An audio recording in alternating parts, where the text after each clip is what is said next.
তো বন্ধুরা, আজকে আমি রান্না করব দই কাতলা। আমি কোনোদিনও ওই দই কাতলা করিনি, কিন্তু খেয়েছি। আর আজকে প্রথমবার করব দই কাতলা। দইটা অবশ্য একটুখানি বেশি রয়েছে, জানি না টক মিষ্টি ঝাল কী হবে, আমি সেটাও জানি না। পরিমাণটা একটুখানি অনেকটাই বেশি রয়েছে। ভাবলাম ওইটুকু দই রেখে বা কী করব, আমি তরকারির মধ্যে দিয়ে দিই, খাওয়া হয়ে যাবে। কিন্তু আমি যে ওই দইটুকু দিয়ে যে কত বড় ভুল করেছি একমাত্র আমি জানি। যতটুকু দই লাগার অতটুকুই দেওয়াটা উচিত, বেশি দিলে তরকারি ভালো হয় না। তো আমি যেহেতু আজকে ফার্স্ট টাইম করলাম, আর মাপ পরিমাণ কোনো কিছুই অতটা জানি না, খাওয়ার পরে বুঝতে পারলাম যে আমি দই অতটা কেন দিলাম, দইটা রেখে দিতে হতো। তো টক দই, একটুখানি দই দিলেই হবে, যেহেতু দইয়ের পরিমাণটা একটু বেশি ছিল, তার জন্য মানে দই কাতলাটা সেরকম খেতে হয়নি।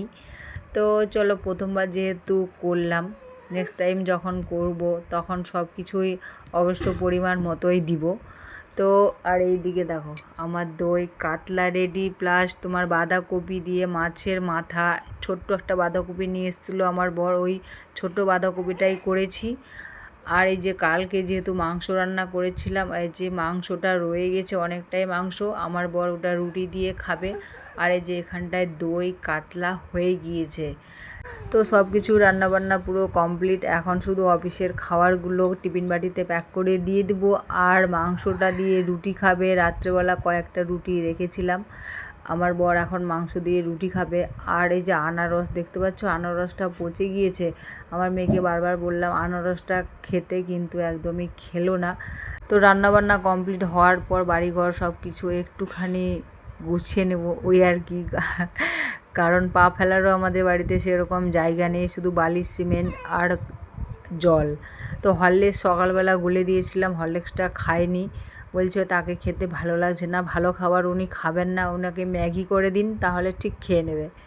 তো ভালো খাবার খাবে না। আর এগুলো মানে আজকে যেহেতু পেঁয়াজের খোসাগুলো রয়েছে, তার জন্য এগুলো সব ফেলে দেবো। ছাগল কিংবা গরুকে কাউকেই দেবো না, এগুলো সব ফেলে দেবো। আর গ্যাস মুছে নেবো। আর একটা ছিল লেবুটা কেটে ধুয়ে রাখলাম, কারণ যখন খাওয়ার সময় একটুখানি যদি লেবুর রস দেওয়া যায় তাহলে খেতে আরও ভালো লাগে, আর মুখে একটুখানি রুচি আসে। তো আমি টিফিন বক্সের একটা ঝাঁপ পাচ্ছি না, আর এখানটায় অনেকগুলো বাসন রয়েছে। আর দেখতে পাচ্ছ জল কত, অনেক পরিমাণে জল রয়েছে, সব জিনিসপত্রগুলো জলের মধ্যে হাবুডুবু খাচ্ছে। তো আমি খুঁজে পাচ্ছি না টিফিন বক্সের ঝাঁপটা। যেহেতু অফিস যাওয়ার সময় হয়ে গিয়েছে, তাড়াতাড়ি করে আমাকে টিফিন বক্সটা মানে সাজাতে হবে। তা আমার বর ঘুম থেকে অনেকক্ষণ আগেই উঠে গিয়েছে, তার খাবার দিতে হবে, আমি খুঁজেই পাচ্ছি না টিফিন বক্সের ঝাঁপ।